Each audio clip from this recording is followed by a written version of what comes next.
Thank you for joining Wars of the Roses as we continue with Part 6, The Master, from Some Mystical Adventures by G.R.S. Mead. Chapter 6, The Master. Perhaps no word in the whole range of modern mystical and pseudo-mystical literature is used in such a variety of meanings as the sacred name, the Master.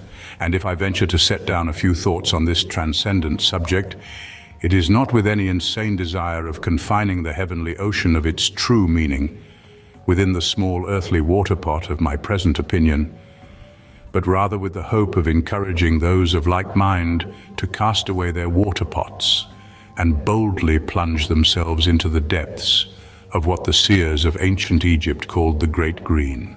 The Master, single and plural, united in one perpetual blend of sameness and variety, one and many simultaneously, one in many, and many in one. For surely at the end of the path of self-conquest there can be no masters in any sense of separation, since all who tread that path to the end, we needs must believe, become one in the one and only one. Masterhood may thus be thought of as at-one-ment with our God within and with our God without, and one and the same God. For the mind of such a God works ever with the body of the God, and the body of the God ever with the mind of the God. And this God is the obedient one in heaven and on earth, one with the supreme will, which wills to be one and the same by way of the gods, and twain another by way of men. So at least I would believe. Man is subject to fate, his God is one with fate, and so is free.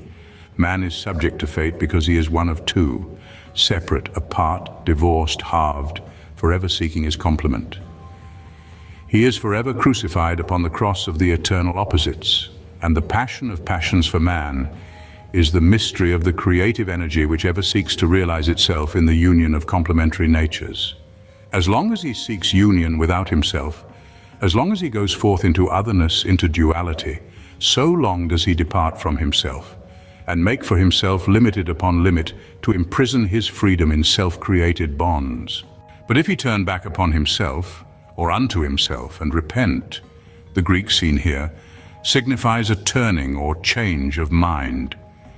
In its deepest sense, this means the whole man returning on himself to God, and so consciously seek union with himself. He becomes self-creative gnostically, no longer producing forms without and other than himself for otherness to dwell in, and so perpetuate the chain of birth and death, or ever becoming, but begetting living ideas within, children that are himself, perpetually self-productive modes for truth to consummate with the immensities of ever self-same meaning. By these and such like phrases I fain would cast upon the paper some dim word shadows of one great idea out of the many that can be grouped within the grand conception of regeneration or rebirth, birth from above, or rather birth back into the self, or conscious involution, or better still self-regeneration, as opposed to unconscious evolution, birth from another, birth into that state of otherness which characterizes man as mind in separation. This, I believe, is one way of indicating the beginning of the path, the end of which loses itself in the immensities of masterhood.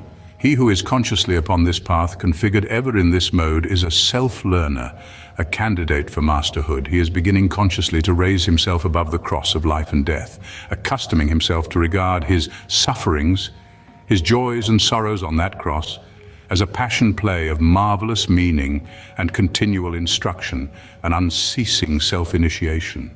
But in this sense, initiation is process. It is not consummation. Before the great day of the consummatum est can dawn, he has first, with the fire of knowledge and full realization, to burn into the divine substance of his spiritual being the experiences stamped upon the inner plasm of his nature, by all the purposed words and thoughts and deeds of all the lives he may have lived, or all the deaths he may have died. He must consume, digest the passions of the past. These are the living offerings that feed the fire at the self-immolation of the golden hawk, the immemorial phoenix, the man that rises from the ashes of his dead selves to become a conscious winged intelligence of the great mind. And even then, who shall say what mysteries remain to be consummated before final perfection is attained? Who knows, or who, knowing, can tell those who have not ears as yet to hear, ears of sense and mind in every atom of their natures? But shall we err too greatly if we phrase it thus? A master is a living key that can unlock the mysteries of the great man for little men. These mysteries can be unlocked in countless ways. They are not shut away by the divine mind, but by the little minds of men. Each man locks himself out from the great presence chamber of the universe wherein the heavenly mysteries are shown unveiled. The locks are self-made, of a certain general type, that may perhaps in some faint way be figured by what we know as better locks. Discs on an axis, lettered on their rims. Our letters now are all confused, for we, forgetful of ourselves, have lost the memory of the word that is our key. The letters of the holy name are not as yet set in their proper order. It is the master hand that makes the spheres revolved in such a harmony that all the letters always spell the name. And so the man is free, unbound, unlocked, and in the presence of the Lord of all. Or again, a master, thought of as a part, may be compared to a key in which the harmonies of the creative work of the grand music maker can be set. Each master is, however, in reality the whole instrument in every part. It is our limitations that prefer this key or that. Again, the master may be thought of as the holder of the keys, the guardian of the mysteries of the divine mind. Not, however, that he keeps the mysteries from the profane in arbitrary fashion. For such mysteries as these can never be profaned, seeing that the great mind is the great body of all things as well. The mysteries are ever shown without in correspondence with the mysteries within. The manifest conceal themselves, and the concealed forever show themselves in everything. The master is thus the means whereby the greatnesses of the without and the within are, in moments of sublimity, mediated for the normally self-profane. That is, for those who keep themselves without the presence, for those as yet without the presence willfully, though all unknowingly they ever are within that presence. The master is the means whereby the too great power of the immensities is tempered for the healing of the spiritually blind and deaf and dead. The master is therefore the straight way, the immediate direct path from the divine in God to the divine in man. In him no longer does deep call unto deep, but depth is united to depth. And if this be true, and we are not soaring on the wings of vain imagination into the land of things that cannot be, then we must think of master no longer as a mind apart and a body apart. Though the mind and body that in any single case have served as the final means of the great consummation may still be retained within the world of men, but rather as the mystery kept hidden from the foundation of the world, the final miracle of man made God, the divinizing of the mortal, or the apotheosis of him who for so many ages has been content to wear the garb of the slave, that so he may be clothed in the robes or powers of the king. But the powers of the true king, of the triumphant Christ, are not to be confined to the separate body of one single man apart. The king has power over all men, for his royal body is not the single body of one slave, as are our dead bodies, but the whole body of humanity and of all that has gone to make that body what it is. Every body is a corpuscule in the royal body of the Master, for he is the world made flesh, as well as the Word made flesh. But some will say this places the ideal of masterhood entirely beyond all possibility of comprehension by ordinary minds. This is quite true, for the comprehension of the Christ mystery is beyond the grasp of the ordinary mind, the mind in bondage within the body of opinion. The comprehension of this mystery is reserved for the true man alone, the mind set free and no longer a procession of fate. But faith precedes knowledge, and faith can be gradually purified from the dross of false opinions and finally turned into the pure gold of knowledge. Or again, to use another figure, there is a gradual ascent towards the light of comprehension for every man. And this is why we find the term master used in very various meaning by those who are in faith and not yet in gnosis, by those who know the master as he appears and not as he really is. One view of the mystery that has helped me somewhat to purify my faith and to understand the naturalness of the many different opinions concerning the nature of masterhood, I will endeavor now to set forth as best I can, though I fear I have as yet realized but little of its true meaning. It is the doctrine handed on by the Buddhist sage Ashvaghosha concerning the three kayas in which the master, the Buddha, energizes. The Sanskrit term trikayam is generally rendered the three bodies or triple body of the Buddha, but in Pali Kayo frequently means deeds, action, and also faculty. Trikayam then might be more correctly rendered as the triple work, activity, or energy of the Buddha, and so in a mystical sense as embodiment or person. These activities, or modes of activity, of the Master are technically called, in Sanskrit, Nirmanakaya, Sambhogakaya, and Dharmakaya, which are frequently rendered as the body of transformation, Nirmana, the body of bliss, Sambhoga, and the body of law, Dharma, or better, of reality. In actuality, there is but one body, through which the mastermind perpetually energizes, but this body appears differently to disciples according to the various stages of their enlightenment. At the beginning, the disciple is still and most naturally wedded to love of form and person. And being so wedded and so bound, he must inevitably seek union with and give worship to that form, of all the forms he knows, which represents for him his greatest love, his source of highest inspiration and profoundest knowledge. It is the commonest phenomenon of religion in its mode of faith and devotion that the lover worships the mystery in one form, and even when the Gnostic sun begins to shine for him, the habit of love of form, which has ruled the man in all that has hitherto been the best in him, is still so strong that he cannot do otherwise than continue to seek union by the adoration of some one person who is all the world to him. And this is very natural, for it is by love that man has been evolved. The animal passions are sacrificed and sanctified on the altar of family affection. And so the mystery of the Trinity is perpetually revealed in marriage of every variety of mode, from the crude imperfection of little more than animal congress to what men call a perfection union of love. But beyond this, there are other modes of the mystery hidden for common knowledge.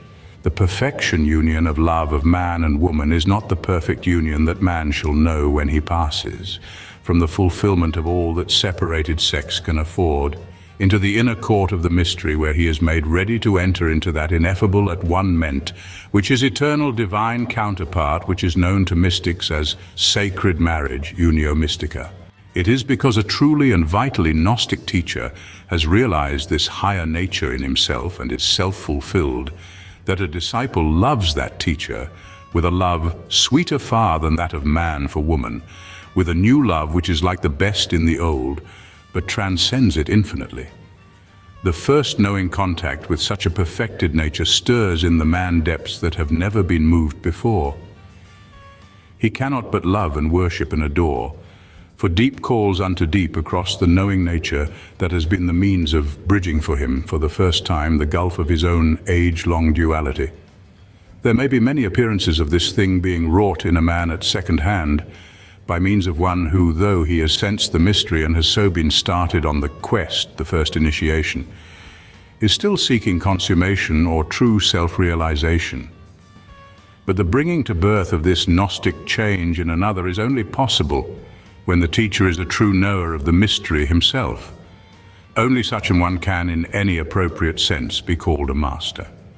Even then, it is only when the teacher is continually a conscious, self-realized channel of the master that the name master can be used of him in its full sense. Short of that, he may sometimes speak as master, but more frequently as man. In the case of non-physical contacts with such a teacher, however, the case is very different. For there is full surety of right reception of the fructifying stream only if the channel is perfect on every plane. The soul is very hard to define, as say the ancient initiates of the Chaldean wisdom. Dreams and visions and psychic sensings are of the soul and of the world of images, and contacts in the swirling, watery spheres are of waves that may take any form. Many and great dangers await the adventurer on this sea of troubled waters, especially the curious seeker after knowledge. For here he will find many teachers if he look for knowledge and not wisdom. Of these dangers, and of the magical self-created illusions of the way of the midst, it is not the place here to speak. The question before us now is, what of the master there? The power of the master alone can still the waves of this sea. And if he still them at the disciple's prayer, in what form will the disciple see the master walking on the sea? Will he see him in his true form, or will he see him in some form he loves? Surely the beloved will appear to the lover in the form he loves, but whence comes that form? It comes from the disciple's own mind. The imperfect form in the conception of the disciple's mind is made full by the presence of the master. Whatever form of masterhood the disciple may worship, however insufficient it may be, crude and imperfect, it is fulfilled in marvelous clarity. Light streams through the beloved form, and an atmosphere of ineffable love bathes the worshipper's adoring spirit. It is the greatest reality of which he is as yet capable. The Master fills the disciple full to the limited of the disciple's capacity of love and understanding and imagination. But is that the limit of the Master's love and wisdom and power of transformation? By no means. The limit is the disciple's, not the Master's. The Master can so appear simultaneously to many, taking the form of each one's greatest love. Marvelous and all-sufficient as this may appear to the disciple, all joyful as he may be that such a vision has been his, it is often by no means so desirable an experience as is generally supposed. For the very fact of the intense illumination of that special form weds the man the more unto that form, and blinds him to the greater power of the beloved.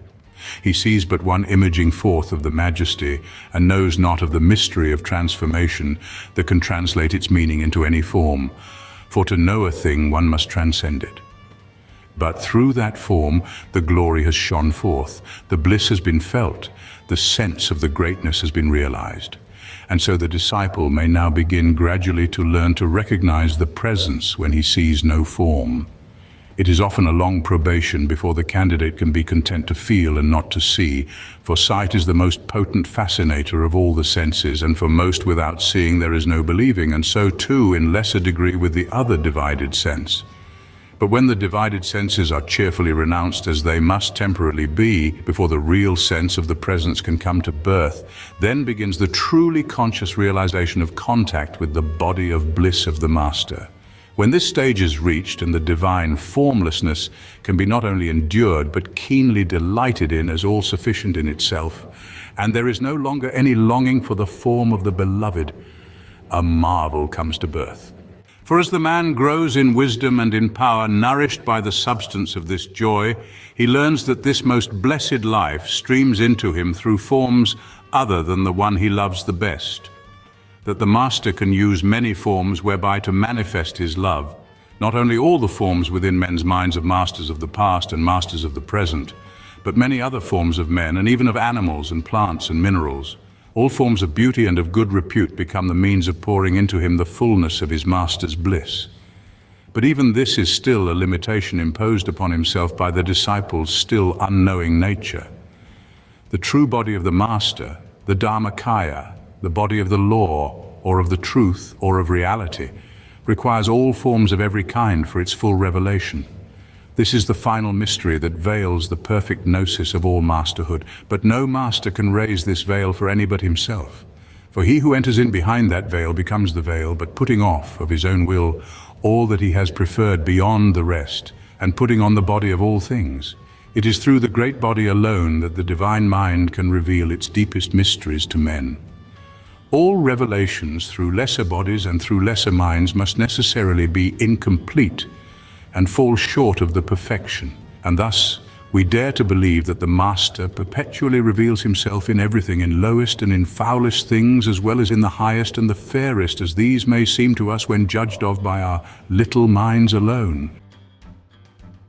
Thank you for watching, and please don't forget to share, like, subscribe and comment, and if you can please consider donating to Wars of the Roses. Links to PayPal and Patreon are in the description. Thank you so very much.